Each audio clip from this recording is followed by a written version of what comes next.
మహబూబాబాద్ జిల్లా కురవి మండలం నేరేడులో దారి వివాదం విషాదానికి దారితీసింది. వ్యవసాయ భూమికి వెళ్లే దారి విషయంలో కొంతకాలంగా కొనసాగుతున్న వివాదంతో రైతు రామచంద్రయ్య బలవన్మరణానికి పాల్పడ్డాడు. తన పొలానికి వెళ్లేందుకు జక్కుల లింగమ్మ వీరన్నలకు చెందిన భూమి మీదుగా దారి వినియోగించుకునేందుకు గతంలో 1.20 లక్షలు చెల్లించినట్లు స్థానికులు చెబుతున్నారు.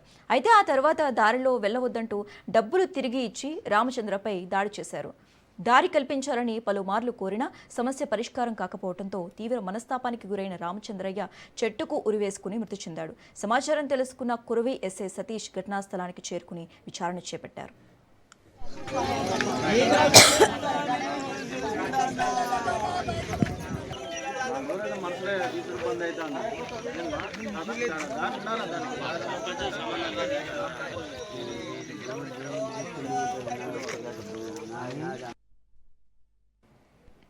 రైట్, మహబూబాబాద్లో జరిగిన విషాదానికి సంబంధించి మోర్ అప్డేట్స్ మా ప్రతినిధి చంద్రశేఖర్ ఫోన్ ఇన్ ద్వారా అందిస్తారు. చంద్రశేఖర్.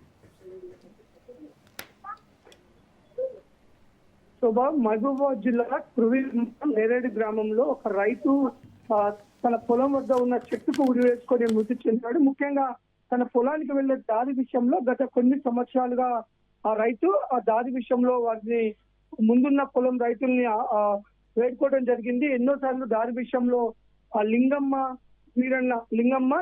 కొడుకు వీరన్నలను ఆ భూమి మీదుగా వెళ్లేందుకు దారి వాడుకోవడానికి గతంలో పెద్ద మనుషుల సమక్షంలో కూడా మాట్లాడుకోవడం జరిగింది. పలుమార్లు పెద్ద మనుషులతో వారికి చెప్పించగా వారు ₹1,50,000 తీసుకొని ఆ రైతుని దారి వాడుకునేందుకు అవకాశం ఇచ్చారు. కానీ నిన్న ఆ దారి కింద వెళ్ళవద్దని అడ్డుకోవడం జరిగింది. అడ్డుకోవడమే కాదు, ఈ దారి వాడుకోవద్దని ఈ దారి వాడుకుంటున్న అతనిపై దౌర్జన్యంగా దిగి తనపై దాడి చేశారని మనస్తాపానికి గురి చేశాడు. తన పొలానికి ఆ దారి లేకపోతే తన బతుకు తెరువు లేదు.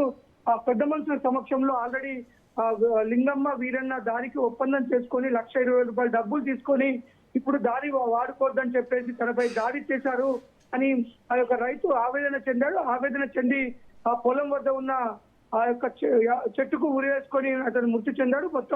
రైతు మృతితో మొత్తం ఆ గ్రామంలో అయితే విషాద ఛాయలు అలుముకున్నాయి. ఒకప్పుడు పెద్ద మనుషుల సమక్షంలో ఒప్పుకొని తిరిగి ఆ రైతు అడ్డం తిరగడం, ఆ రైతు పైన దాడి చేయడం అయితే ఆ లింగమ్మ వీరన్నల పైన చట్ట ప్రకారం చర్యలు తీసుకోవాలని డిమాండ్ చేస్తున్నారు. ముఖ్యంగా ఆ యొక్క రైతు తన భూమికి వెళ్ళడానికి దారి ఇవ్వకుండా ఇబ్బందులకు గురి చేస్తున్నారని ఎంత వేడుకున్నా కానీ కనికరించట్లేదు. తిరిగి పెద్ద మనుషుల సమక్షంలో ఒప్పందం చేసుకొని కూడా తిరిగి ఒప్పందానికి కట్టుబడి ఉండట్లేదు. నాపై దాడి చేశారనే మనోవేదనకైతే ఆ రైతు ఆత్మహత్య చేసుకోవడం జరిగింది. ఆ రైతు ఆత్మహత్య చేసుకోవడం పైన ఆ గ్రామస్తులు కూడా ఆవేదన వ్యక్తం చేస్తున్నారు. ఇప్పటికే ఆ యొక్క రైతు మృతికి కారకులైన లింగమ్మ వీరన్నలపై చట్ట ప్రకారం చర్యలు తీసుకోవాలని డిమాండ్ చేస్తున్నారు. Okay, right. Thanks for the updates Chandrasekhar.